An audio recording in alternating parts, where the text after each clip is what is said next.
Hey, Michael J. Lots of stuff to talk about this week. Yes. Many topics related to Magic the Gathering. We can talk about new set. We can talk about Pioneer coming back, after a week off or two with some bands. Yeah, I figure. I mean, obviously, Theros Beyond Death is where the action is at, but it is worth noting on this Pioneer ban. This is the last of the weekly bans too.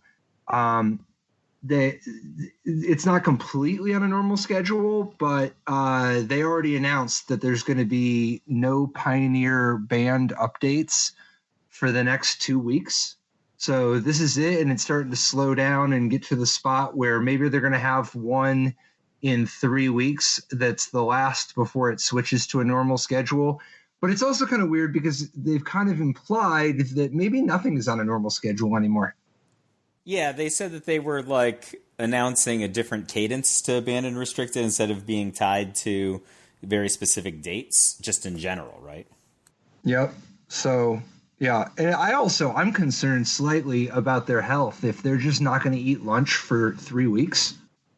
I mean, it's just on Mondays. I've said this many times. That's true. Okay. Our evolutionary ancestors didn't always have, ready access to food. It's okay. It's no big deal. Maybe a little fasting. Yeah, just a little bit. This time around, first of all, Oko Thief of Crowns. Shocker. Oko's been banned in Brawl, Standard, now Pioneer. You think, what's next? Is it going to get banned in Modern, or is it going to get restricted in Vintage next? I don't think either. I think Oko. You don't think either? Well, if you don't think either, then I'm going to put that down I'm going to charitably put that down as to be restricted in Vintage. Yes. Why is that a restrictable card in Vintage? I mean, do the people who play Oko play a ton of Okos? Dude. Oko Thief of Crowns is busted in Vintage. This is a very good card. Busted. But anyway, we'll save that for the next time. Oko, another body count, another format down. So not a lot to say there. No big surprise. Oko, too powerful of a Magic card for formats. Up next, Nexus of Fate, a card we were predicting had its days were going to be numbered. Yeah, I think that's great for formats again. Mostly because it's miserable. It's a miserable Magic the Gathering card to play against. It is a generally miserable Magic the Gathering card to watch people play with. That's a twofer. That's no good, I think. And for it's not that it was the best or second best strategy, although I think it is debatably tier 1, or it was. I just think that the games are too bad involving it. Yeah. I mean, too bad.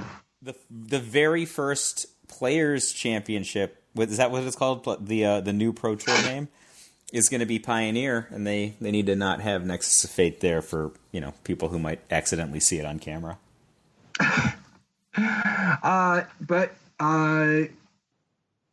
Dude, Theros Beyond Death. Spoiler season is underway, and so obviously it's Return to Theros. And we're seeing a few things, though. Obviously, there's a return of Devotion. We've already seen that. And a return of Constellation, which is the when an enchantment enters the battlefield under your control, something good happens. We're seeing enchantment creatures. But then we've already got at least one new mechanic in the form of Escape. Yeah. Now, a somewhat simple version of Escape is Underworld Ragehound, which is a common, but it's a pretty intense common. This is 1 in a red for a 3/1 elemental hound that must attack each combat if able.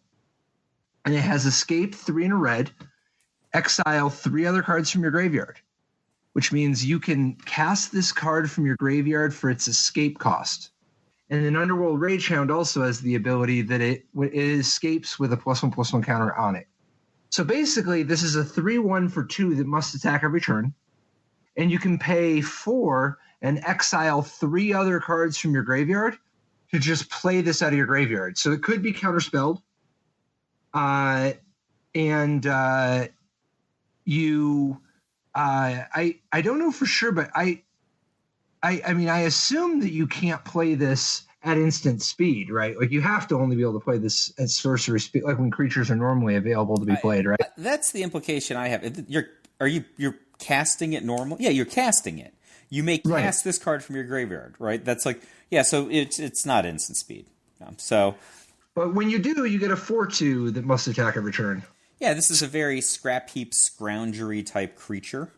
And like you said, it's a pretty simple implementation of the escape mechanic, which I think is going to be on some of probably the signature cards of this set.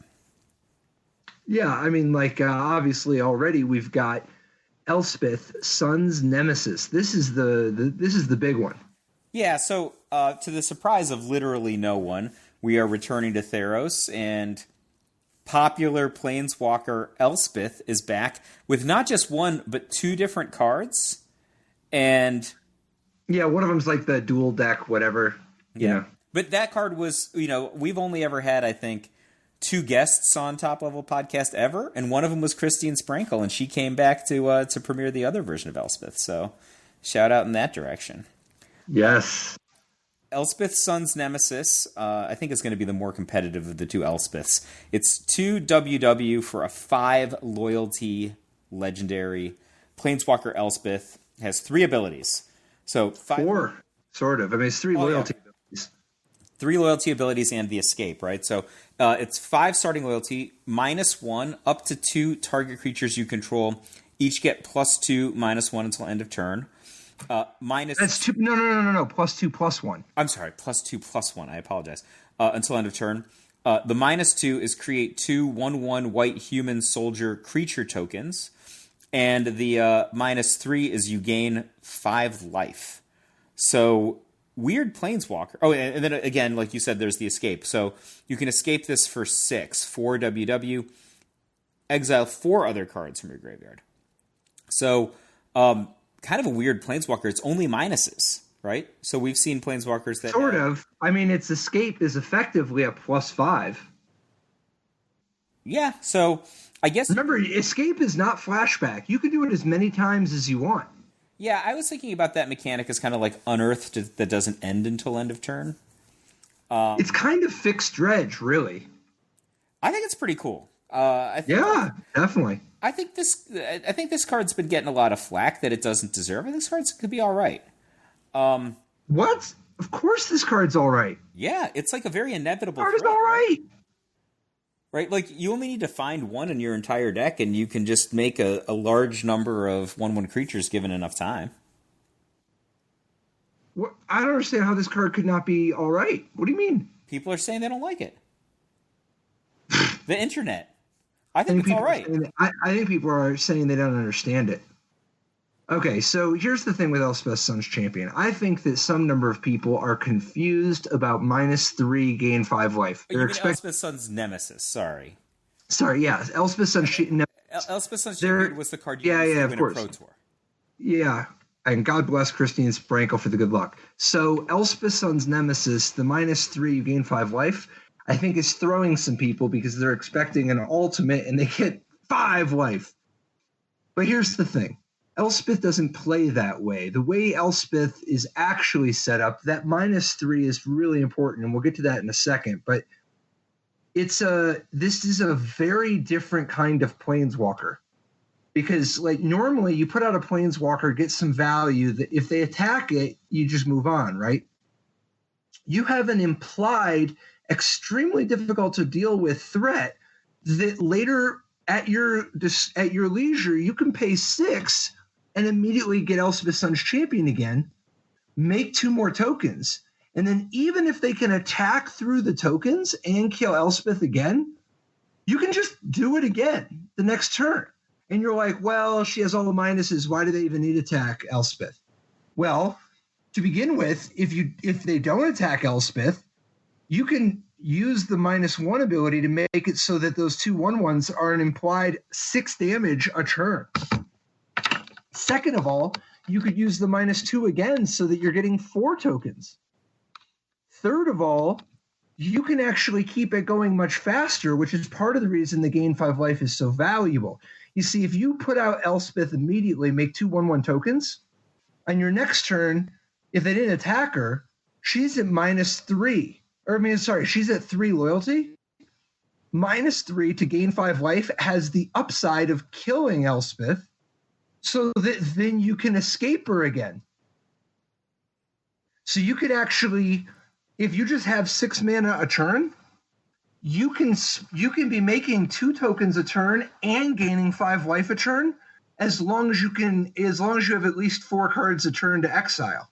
Oh, that's really important, right? So -1, -2, and -3 means that unless Elspeth's at some weird loyalty on account of like Karn's Bastion, you can always put Elspeth into your graveyard for a rebuy, right?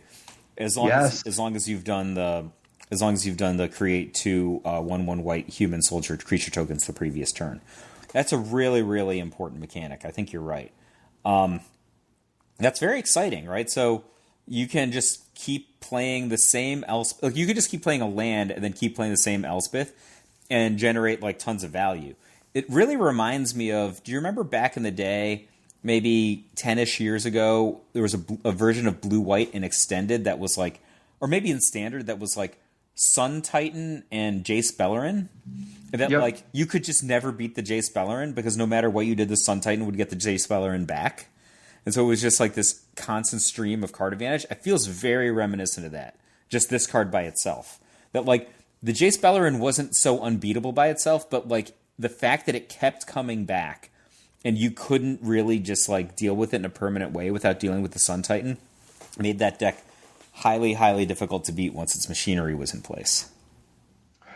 How much what would your thoughts be of a spell if it was just a sorcery and it was just 4 mana, play 4 1/1s, and then it had flashback of 6 to play 4 more 1/1s? How good would that card be? So its front side is already good. 4 mana for 4 1/1s is arguably a reasonable cost. And I think so. Yeah, I mean, it's not the best, but it's pretty reasonable, right? But then once you add the flashback, it's like extremely reasonable. So this card is you play 2 1/1s, and then instead of getting the other 2 1/1s up front, you just have Elspeth in play, which I think is at least comparable to having 2 more 1/1s, because next turn you could still make 2 more 1/1s and still have some Elspeth left over that gives you more value from the +2/+1. Plus you have a number of other options. And then after you rebuy, the flashback is a similar sort of a thing. And this doesn't even stop. You can actually just keep going. Because I think this escape is better than flashback. Oh, the escape is far better than flashback. Well, flashback you do have to exile 4 cards. Yeah, but like, if you're going to... there's 2 kinds of decks that are going to be able to take advantage of Elspeth Sun's Nemesis and the escape. One of them is just like a regular deck, like a regular Obzon deck or a regular red-white like mid-range deck that has this as a card in it, and as a natural course of action, people are going to be killing its creatures, etc. It has some number of cards in its graveyard that it's just going to use to fuel rebuys on Elspeth Sun's Nemesis. The other kind of deck that's going to be able to take advantage of it is decks that are designed to like, what if you were just like self-milling to get Elspeth Sun's Nemesis into your graveyard the way that people do with like, I don't know, an Arclight Phoenix. And then your game plan is highly contingent on playing Elspeth out of your graveyard or having fuel to rebuy Elspeth out of your graveyard as a matter of strategy instead of as a matter of attrition. Like I agree with you. I just think you can also she's got all these applications for token decks and applications for blue-white control. Yeah, I think that she's going to be a great finisher in like mid-range control decks in Standard. You don't think that she's good enough for blue-white control, though? I mean, yeah, sure. Like, I think like if you play blue-white control, I mean, I don't know what blue-white control is going to look like, including cards like Elspeth.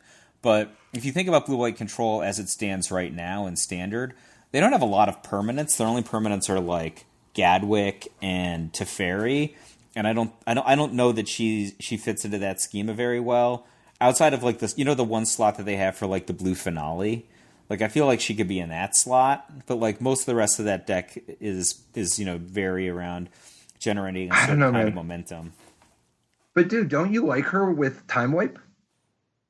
And don't you like her with Planar Cleansing? Oh, I think she's great with Planar Cleansing. I don't know. What do I like her with Time Wipe? Because when you make 2/1/1s a turn, you get to make it so that you can sweep more creatures. Oh, because you're just forcing people into a situation where... And then you get to replay Elspeth later. Yeah, that's all right. I think she's fantastic with Planar Cleansing, though. Okay.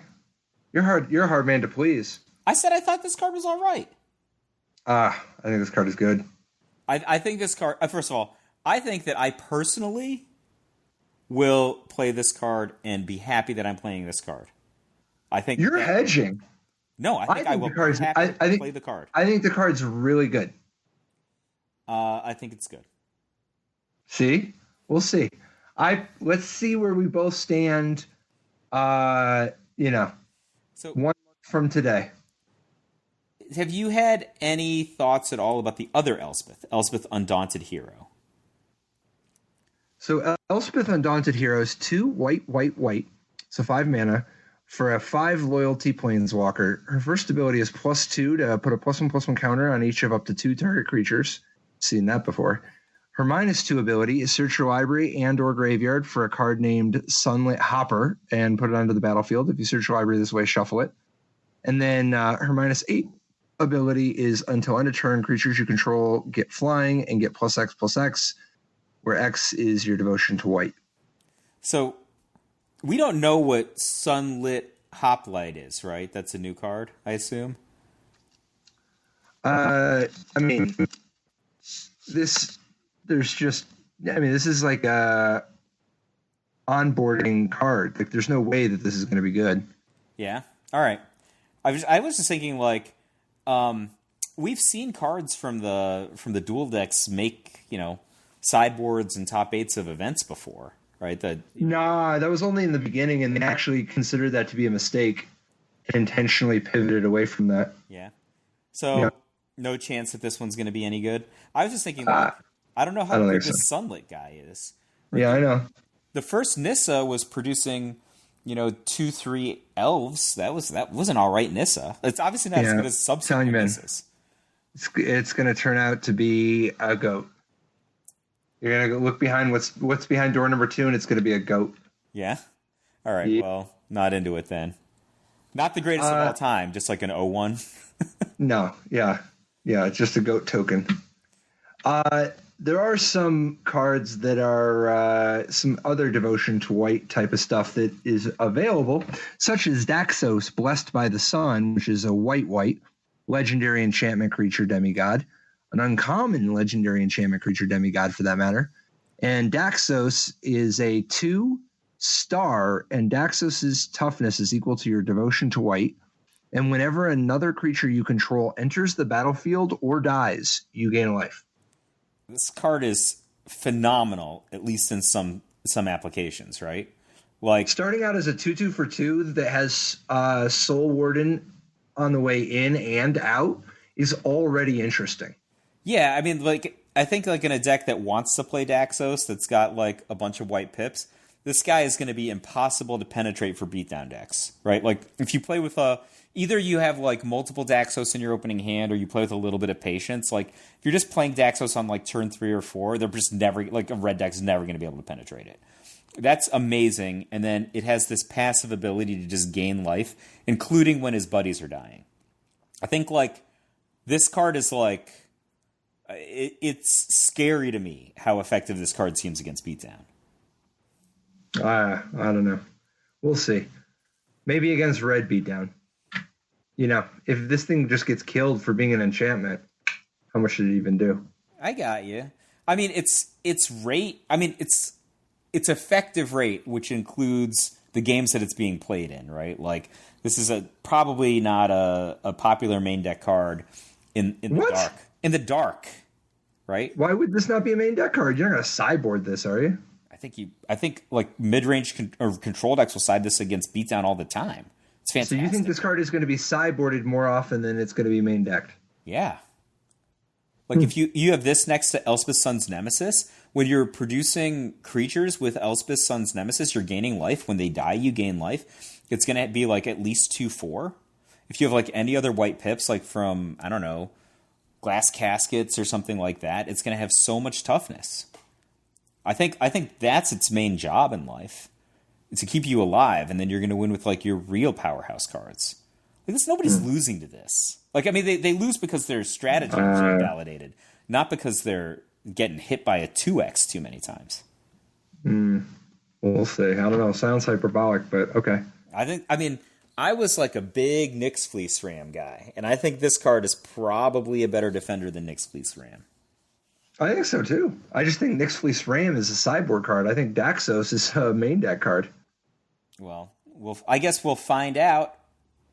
He seems good to me, though. I mean, unless maybe there's some sort of a Soul Sisters kind of strategy, then obviously he's going to super unlock that. Does Indomitable Will do anything for you? This is the reprint, 1 and a white, flash, or enchanted creature gets +1/+2. Yeah, I think this card is, I mean, given the correct applications, right? Like, first of all, it's a combat trick, right? So you can respond to removal with it. And second of all, it's a white pip in play, which is helpful for cards like Daxos or, even that other Elspeth we said that counts devotion to white. And third of all, it's an enchantment. So, whatever your enchantment trigger stuff happens. I think, I don't know that this is going to be, the most popular card in the world or anything, but it certainly has some play, as far as I can tell. Yeah, I think so, too. I mean, it's not like its rate is so busted, but it's good enough that it's worth considering if the context is right, because if there's a lot of, creature combat in which the combat's kind of close and your opponent... imagine if your opponent had a 3/3 first draw, like a Goblin Chain Whirler, and you just attack with your 2/2. Yeah. Indomitable Will blows that out. Yeah. That's a card. I like it. In half white news, Staggering Insight, white blue enchantment or enchanted creature gets +1/+1 and has lifelink, and whenever this creature deals combat damage to a player, draw a card. This card seems awesome to me. It's better part of an Armadillo Cloak for 1 less mana, and it makes your guy an Ophidian. Well, you can use Armadillo Cloak on your opponent's creatures to stop them. Staggering Insight gives it lifelink. All right. But I know what you mean. It's like the other version of Armadillo Cloak or whatever, where is it? The point is that when you put this on your guy, you're in business, right? Because +1/+1 and lifelink for 2, compared to +2/+2 lifelink and trample for 3. I think that +2/+2 lifelink and trample for 3 is slightly better. However, it's not that far off. Staggering Insight, however, also just draws a card every time that your creature deals combat damage. So I think this is a strong card. Imagine playing it in the same deck with, Cerulean Drake. That's part of it, right? 1 in a blue for a 1/1 prot red, and then it has that onboard counter ability. This seems like it just invalidates multiple lines of beatdown play, right? So then stop playing red aggro decks, Michael J. If they're invalid, stop playing it. That's not... Patrick, I did stop playing red aggro decks. I played Cynic Flash this weekend. How'd you do? Oh, yeah, I noticed you didn't start this week's podcast with, I heard you played a PTQ. I won the PTQ, which you know. Yeah, I played nice. The even you suggested. I went good work in matches. Yeah, I'm very excited. Undefeated on the Players Tour. Good for you, dude. That's awesome. So I don't know who would know the stat for this, but I think I must have the longest stretch between first PTQ win and most recent. Let's not say last. Most recent PTQ win. I'm at a little over 23 years right now. It's about 23 years and 3 months. So.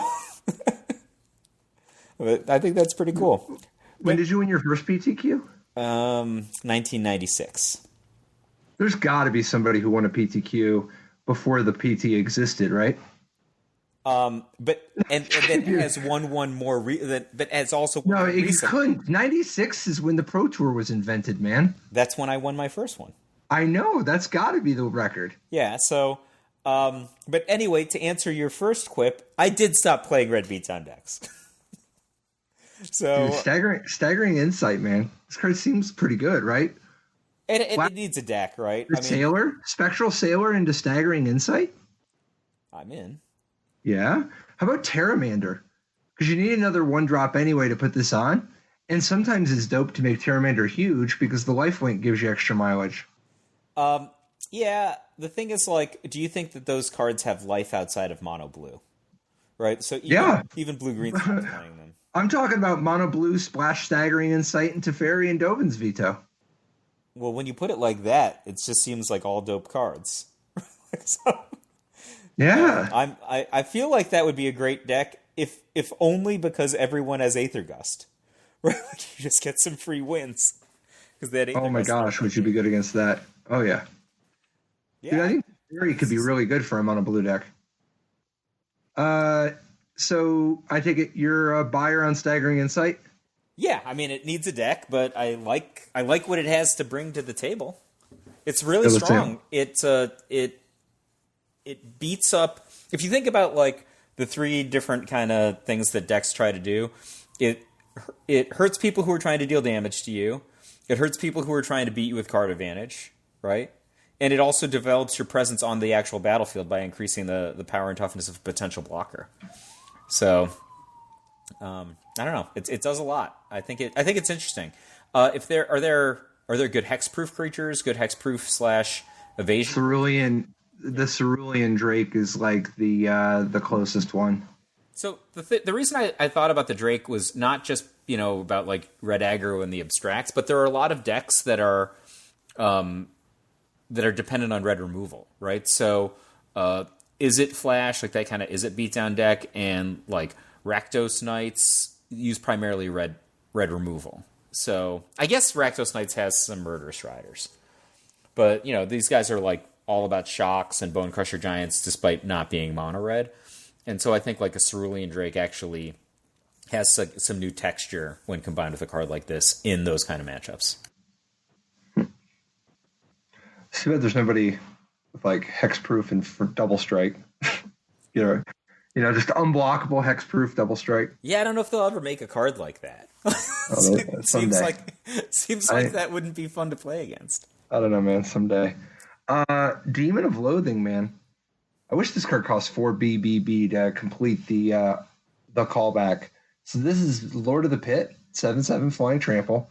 And instead of you sacrificing a creature during your upkeep, when Demon of Loathing deals combat damage to a player, that player sacrifices a creature. So it's kind of like Lord of the Pit, but instead of you sacrificing a creature, they sacrifice a creature. Yeah, that's like a really powerful permanent to actually have in play. However, and it's flying and trample? I don't know, man. If you get this into play, I think your opponent is messed up. It's hard to kill. Kinda. Hard to Is anything hard to kill? They don't make any cards make the text boxes matter, man. Everything's just going to die to like, my opponent's creature. My opponent's all resolve cards like Hydroid Krasis, and I just bounce them with Brazen Borrower. It's just like, all right, you have 4 cards in hand, great. Attack you for 8. Yep. I feel like most of the stuff that I like playing is like Night Pack Ambushers and Cavaliers. Like Cavaliers are also good. Like you play one and you have this awesome thing that can block, and it also drew you cards. This guy draws you cards. I mean, this guy's hard to interact with if you're playing fair. And the other thing is like a lot of the removal that people are playing right now are just Aether Gust or Brazen Borrower, and those aren't really that good against them. That's true. Deathbellow Warcry, 5 red. Sorcery. Search your library for up to 4 Minotaur creature cards with different names. Put them onto the battlefield and shuffle your library. Wow, what a change in texture from Throne of Eldraine, am I right? Like the first preview cards we saw from Throne of Eldraine were Gilded Goose and Oko Thief of Crowns. This time it's an 8 casting cost sorcery, which already should put you on the is this unplayable thought process into find 4 Minotaurs. I mean, I'm having a hard time imagining 4 Minotaurs I would want to find. Fanatic of Mogus might be good, right? Like, of known Minotaurs from the Theros block. I guess he's good. I guess the Reckoner's really good, right? Like, Boros Reckoner. But, like, I think if you want to cast a card like this, you probably want to win, right? Like, not just get, like, 4 kind of medium creatures. All right. Let's see how fast we can turn you around. Yeah. The first Minotaur that I select in the 2020 Minotaur Death Bellow draft is Changeling Berserker. The second Minotaur I select is Changeling Titan. The third Minotaur I select is Changeling Hero. The fourth Minotaur is whatever I want. It depends on the situation. If you get Kazul Warlord, at least you get an arbitrarily large creature. But you get infinite loops. I think that you kind of turned my thought around, and I also caveat that with an asterisk that you cheated. But why? I'll accept it. Those are Minotaurs. In the immortal words of Patrick Chapin, technically correct is the best kind of correct. So, yeah, you got me. Dude, if you go get 3 changelings that have that that strangle a creature when you play them, and you get the loop, you get infinite triggers. That's something. I mean, 8 mana is still probably too much for there to be a thing. That's at least something, right? It is something. It is not the most. I could imagine it's like a one card combo, right? Like if you're playing like if you're playing Modern and you just go get the loop, it's an 8 mana sorcery that gives you infinite creature triggers, and you get kind of a toolbox, but that could be kind of sick, right? Like maybe you can't get it out fast enough, but I don't know. I mean, you can Bosiju this, right? There's a lot of... You have to imagine that this is at least like a possibility to be good. Yeah, I mean, like, I just obviously wasn't thinking broadly about non-Minotaur Minotaurs. But I actually think, like, you might just be able to get enough red pips to kill someone with Fanatic of Mogus. Yeah, that's possible too, I guess. Like, you might only need 10, right? Like, you don't need 20. What about Setesian Champion? Is that doing anything for you? The 2 and a green, 1/3 human warrior. Notably not an enchantment. So it's 2 and a green for a 1/3 that has Constellation. Whenever an enchantment enters the battlefield under your control, put a +1/+1 counter on Setesian Champion and draw a card. So this is like it's a non-hex proof, but slightly more durable and potentially offensively relevant Enchantress type card. Well, it's Venduran Enchantress, but easier to cast. Starts as a 1/3 instead of a 0/2, and grows the more you do it. And triggers off of enchantments that are not cast but are just entering the battlefield. I think this card probably has some legs. I think this is actually one of the more exciting cards that have been revealed so far for a couple reasons. One is, just regular kind of Enchantress or, pile enchantments on kind of strategy. This card has legs from that perspective. Has a good starting toughness, right? So isn't 1/3 for 3 isn't the best stats in the world, but you're not playing the card just for the straight up stats. But just in the context of this set, there's so many creatures that are enchantments. So when you play, a card like Daxos Blessed by the Sun, who is an enchantment creature, we talked about Daxos a little bit earlier. You get to add power and toughness to your battlefield, in addition to what the Setesian Champion is doing, and draw cards, right? And make the Setesian Champion bigger. So I think you have this simultaneous ability to go wide, go tall, and draw cards all at the same time, which is kind of unprecedented. Well, I don't know. It's not that different than Tireless Tracker, right? I guess, first of all, if you're going to compare it to Tireless Tracker, that's a pretty good card, right? Oh, yeah. I think this card looks good. So And if they print Wild Growth or something, because, man, if you could get into a spot where you can just like play this on turn 4 and immediately play a 1-cost enchantment that you want anyway, and then be like up to a 2/4 and cantripped, and now be like in business. Because like I said, even flying trample, that's not hard to kill, but a 2/4, that's damn near impossible. So I think like that's a great point. You could also maybe get it on, and play ahead of time, like if you had some sort of, I don't know, Arboreal Grazer or something to accelerate your card out faster. But I think that the ability to get a little bit of additional value before exposing this as Tessian Champion to removal is probably pretty good. What's up with Ashiok Nightmare Muse? 3 blue black for a 5 cost for a 5 loyalty planeswalker. Ashiok's +1 ability is create a 2/3 blue and black nightmare that has, when this creature attacks or blocks, each opponent exiles the top 2 cards of their library. And then Ashiok's -3 is return target non-land permanent to its owner's hand. Then that player exiles a card from their hand. And then the -7 is you may cast up to 3 face-up cards your opponents own from exile without paying their mana costs. I like this card a lot. Oh, yeah? Yeah, I think it's, first of all, for 5 mana, its plus ability it's like pretty strong, I think, right? Like you're creating is it? I mean, you're creating a creature that can not only defend Ashiok, but it doesn't need to actually hit them to do the trigger, right? And it can just defend and do the trigger, right? And you're gaining loyalty. Like the -7 is very low, right? Yeah. Oh, yeah, definitely. I'm just saying that the +1 is definitely not enough to entice me. No, but the -3 is sweet, right? Like they can have like a really, really powerful permanent. You just bounce it and oftentimes force them to exile it. Not all the time, right? But like, you have to exile something. I think this card is like not as powerful as the 7 casting cost Karn, but it has a lot of the stuff that the 7 casting cost Karn does that make you happy. Yeah, no, I don't think this one is as good as the 7 cost Karn either.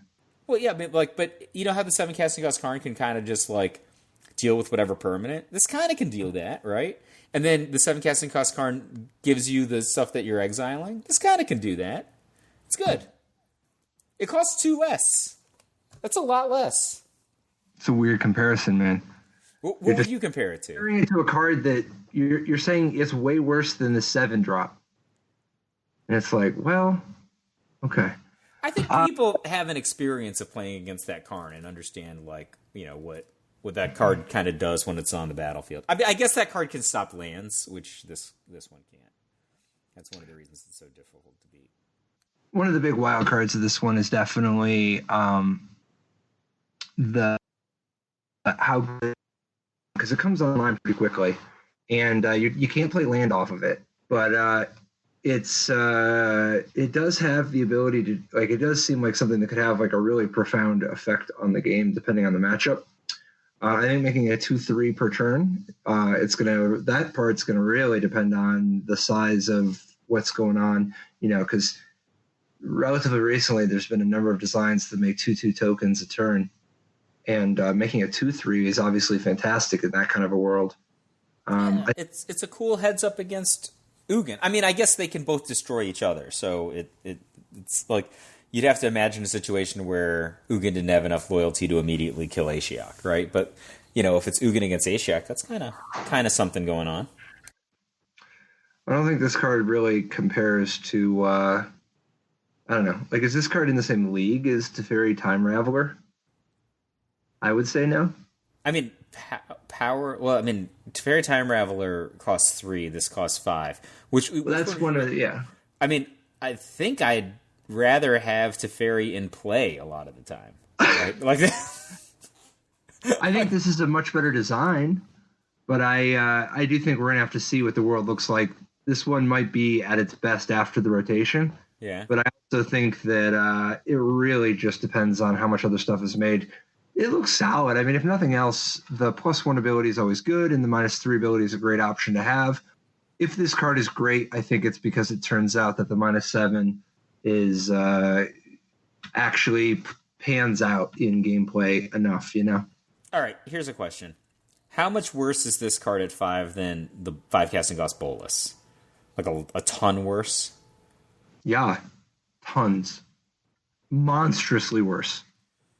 Because the 5 casting cost Bolus does a lot of what this one does, right? It deals with permanents, it generates short-term card advantage, it gives you a path to victory. So, all right. I think you have both successfully convinced me about the efficacy of Death Bellow Warcry and convinced me of the non-efficacy of Ashiok Nightmare Muse. No, I think the Ashiok's going to turn out to be better than Death Bellow Warcry. That's my hot take. I'm going to agree with you on the framing that you were presenting, and instead I'm going to suggest my side will be that Ashiok turns out better than Death Bellow Warcry. All right. How about Athreos Shroud Veiled? So this is a legendary enchantment creature god for white-black for a 4/7 indestructible. As long as your devotion to white and black is less than 7, Athreos isn't a creature. Beginning of your end step, put a coin counter on another target creature, and whenever a creature with a coin counter on it dies or is put into exile, return that card to the battlefield under your control. This is like, I mean, in a grindy game, this is really, really powerful, right? It's indestructible itself. It has a really powerful source of card advantage, again, in a grindy game. And it, can potentially be a 4/7 attacker or defender that's hard to kill. I don't know how great it is. You think this card is awesome? No. I think it probably...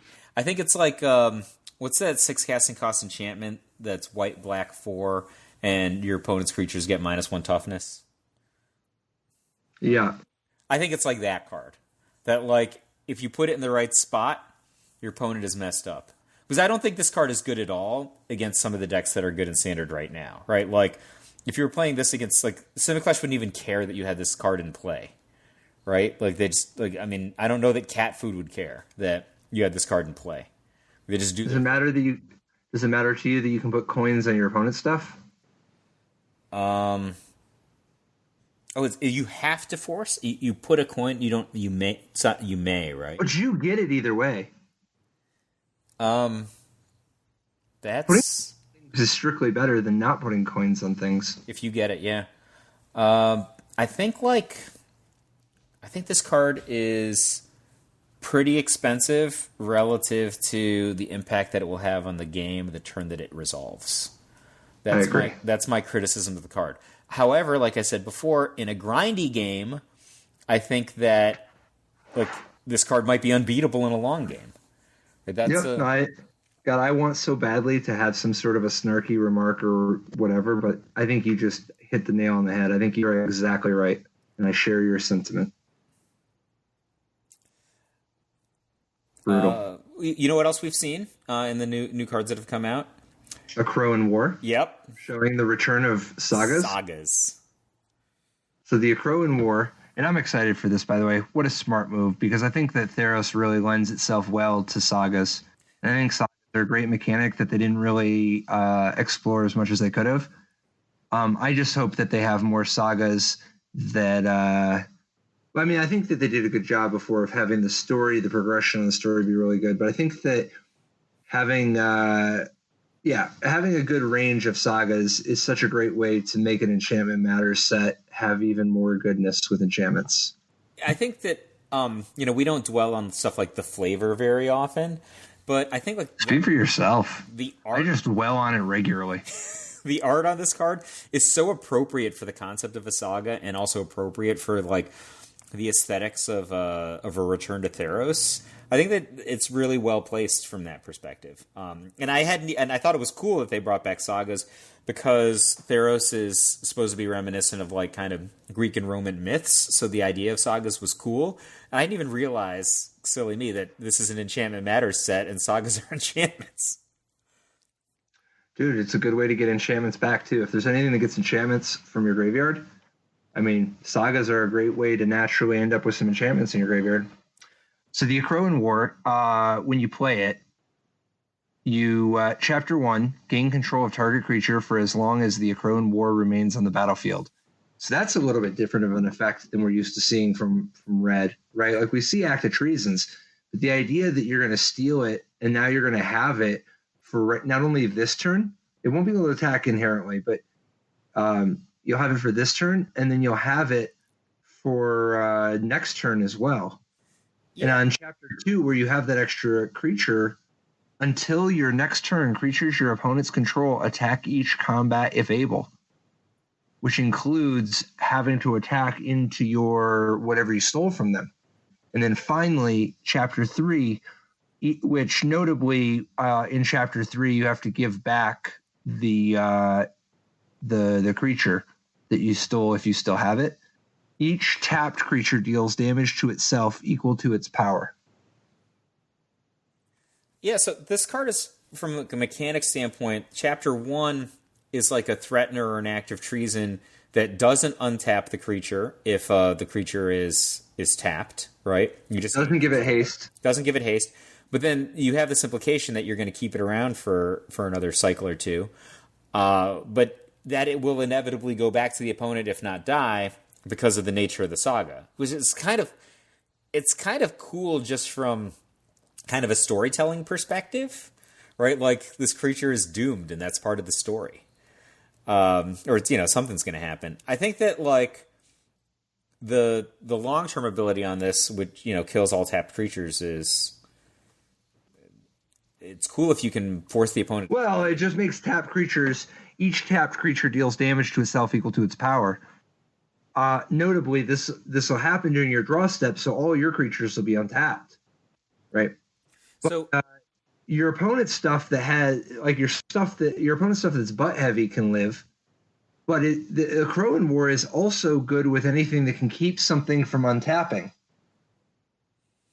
But Chapter 2 will force the opponent to attack with their creatures so that in such a way that they're likely to be tapped when Chapter 3 hits, right? Yeah, but that's part of the reason why I'm talking. Like, for instance, we've had some cards in the past that are instants that can tap something and make it not able to untap, or just tap something at all. Sure, but if you just tap your opponent's creature that they play that turn, you also get that one, Yeah. This is an interesting card to me, but it's not the most exciting saga I've seen. Dude, I think this is a masterpiece design. This design is so good of storytelling. I love this, and I think that it's very promising what it suggests for the rest of the set. I think that from the actual gameplay, I think that the Akroan War is going to have some fantastic moments, but it does seem like it might be potentially a little challenging to set up. It is a really good, like if you end up in some kind of like a heads up thing, it's a pretty good mirror, like it's a pretty good standoff breaker, right? Yeah. I mean, for one thing, Chapter 2 makes it so that your opponent's defenses are going to be down, right? So you can charge in, and then Chapter 3, like you said, your guys are going to be untapped, and their guys are likely to be tapped, and you can be on that. I mean, look, you can control the situation to have enough defenders, hopefully. You are the one who's kind of in the driver's seat with the card. I would not be surprised if this ends up being, I think it's going to be challenging enough to set up to get full value that unless they make the standard format meaningfully different than what it's been about recently, it probably won't line up right. But I'd love to live in the world where this card does line up right. I think I agree with you. I'm just having a hard time, just from a standard perspective, imagining what would have to happen in this new Theros set to really rock the metagame. Well, if it was about creature decks that attack, then this card would become a lot better, right? Like, I bet this card's incredible in draft. Yeah, I'm just thinking, like, the standard legal or formerly standard legal cards from Throne of Eldraine, from Gilded Goose, Once Upon a Time, to the stuff that's legal now, have been so dominating across so many different formats. It's hard for me to imagine that, like, a lot of the core play patterns that are in standard right now would be unseated. Something would really, really have to be great coming out of this set and compelling in order to do so. So what about -3/-3? This is Myers Grasp. 1 in a black enchantment, or enchanted creature gets -3/-3. This kills the creature a lot of the time. Not always. It's just quietly might be my favorite card that they've revealed so far. Yeah? Yeah, I'm always down for like an efficient piece of removal that just like 3 toughness or 3 damage for 2 mana, and like just. Well, this is better than. I think this is better than 2 mana slow, deal 3 damage to a creature. Because I mean, the ability by a fair bit, the ability to take a 5/5 down to a 2/2 is so much better than if you just had a card that was just like Volcanic Hammer but can only hit creatures. Yep. And then the fact that you have enchantment synergies also. Yeah, I think that's a big part of it, right? So even if the Myers Grasp goes to the graveyard because the creature dies, if you had some sort of that Cetessan champion in play, then you would still get to draw your card, etc. Is this card better or worse than Deadweight? I think it's contextually driven. If you're playing in a format with a lot of Jackal Pups, then Deadweight's much better. If you're playing in a format with a lot of Scab Clan Maulers, this is much better. One of the cool things is how well this fights against, like if you're already, say you're already getting enough -2/-2 from some sort of Black Sweeper, whichever one is worth using at the time. This being able to actually not only potentially kill something that usually lives past -2/-2s, but also can combo with it to take down a 5/5. It's promising to me. I agree. Do you think there's going to be implications around ley lines? Right, so I was just thinking about Leyline of the Void, which is obviously an enchantment. You can get it into play. You can, if you have to cast it later, that's okay. If you have cards that give you positive triggers on, casting or resolving enchantments. But it also has like multiple black pips for devotion with potentially no mana costs associated with it. You think those cards might make a comeback in Standard? It's interesting. Have to see what the devotion cards are, but it would be really surprising to me if there were not several good devotion strategies. Devotion is just such a great mechanic, and it's so iconic of a part of the Theros experience. I would be surprised if devotion strategies are not tier 1. And kind of what I was thinking about that specifically is in that ley line versus other ley lines is it also has text against what's widely considered to be the strongest deck in Standard, right? So it shuts down Cat. Mm-hmm. Could be interesting. How do you feel about the Eidolon of Philosophy? This guy's a solid 1/2 creature for you. It's an enchantment, which in this set probably means something good. A creature and a spirit. There's lots of spirits people like. And then it has a crazy ability. 6U, sacrifice Eidolon of Philosophy, draw 3 cards. In or out? This one's going to be entirely about if you really just want to have some. But you have to get enough out of the stuff going on. Because if it was just for 1 mana, you get a 1/2, and you can pay 7 to draw 3 cards, I'm out. However, I think that some amount of I care it's an enchantment for my synergies, like being able to proc your triggers for 1 mana is the most exciting part about this card.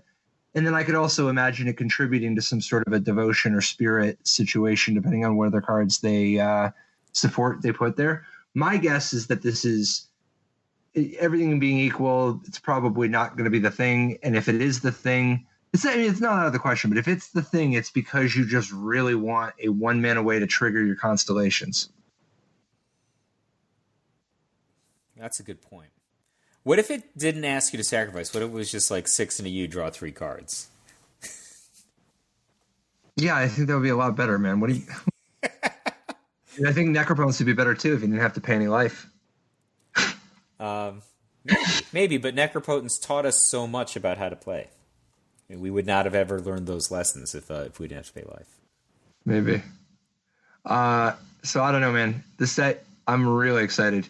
As we know, Journey, like full Theros block, Theros, Born of the Gods, Journey to Nyx, block constructed is widely regarded as the most skill testing constructed format ever made. I think particularly from a deck design standpoint. Could not agree more.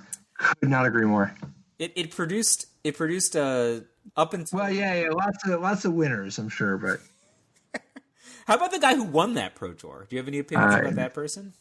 Don't even remember, but I do know that Underworld Sentinel is the last one I wanted to kind of mention today before we got out of here. The Skeleton Soldier, 3 black for a 4/5. When it attacks, exile target creature card from your graveyard. And when Underworld Sentinel dies, put all cards exiled with it onto the battlefield. Wow. Don't let this guy attack. Dude, this card is so sweet. This is exactly the kind of card that could be so cool if it wasn't always about Brazen Borrowers into Fairies. Dude, it's possible to make a good format that way. We could, all you'd have to do is do it. You could do it, man. If you just don't make everything a Mana War and a Necrotal, this card is so sweet. Yeah. But it might just get quenched. That's yeah, no, that's fine. That's counterplay. Yeah. Saying that it's so free to just, because it's one thing when they trade your card and they got the better of it on mana, but like when they didn't even try, it's like you Brazen Borrower, my skeleton, and what have I done? Like, where am I? What have I accomplished? I mean, it's worse than that, right? Like on 5, they like, all right, you resolve Underworld Sentinel, and they're like, all right, Brazen Borrow it, bounce it back to your hand, cast my Brazen Borrower, hit you a couple of times, you get in with your Underworld Sentinel, oh no, card advantage, and they're like, instant speed time wipe, let's start it all again, and they even get back all of the card advantage that you generated with the Underworld Sentinel. It's rough times, man. Yeah. But I think this set looks dope, man. I'm excited, and I think that Escape is a really, really cool mechanic. I mean, I like Devotion as a mechanic anyway. I think there were some balance issues before that I think people kind of remember certain elements of Devotion in a weird way. But I do think that Devotion is really good incentives, really cool mechanic. It's got a very new context here. It promotes a lot of really good things. And I think Escape is going to play real well if they are smart about the spots they put it on. What do you think the chances are? Dredge, but what do you think the chances are they reprint something along the lines of Nykthos Shrine to Nyx? 0? I hope not, man. God, I hope not. I hope that they do something like it, though. I bet they're going to do, for sure they're going to do something like it. I just hope they put it on some sort of some big expensive artifact or something, you know? Well, you want them to have like a payoff for Devotion, right? Like that, if that's like the marquee thing, and if you really need to change the texture of Standard, you need to draw a line in the sand, right? You need to make a big splash. I mean, Nykthos would do that, right? I don't know if it would do that in the best way, but there's no Llanowar Elf right now, so maybe it wouldn't be that. Sure. Maybe Nykthos would be dope. It would be super, super, super high impact. One of my concerns is that it was so loud of a defining aspect of the experience before that running it back might just be some samesies. Yeah. But Ed, you could do worse. But you have to dislodge what's going on right now, right? Like Maybe. I mean, you do want to be better than it. You do want people to play some stuff that's sweet. See you next week, man. Congrats on the win, man. Thanks, well I done. appreciate it. Couldn't have done it without your help.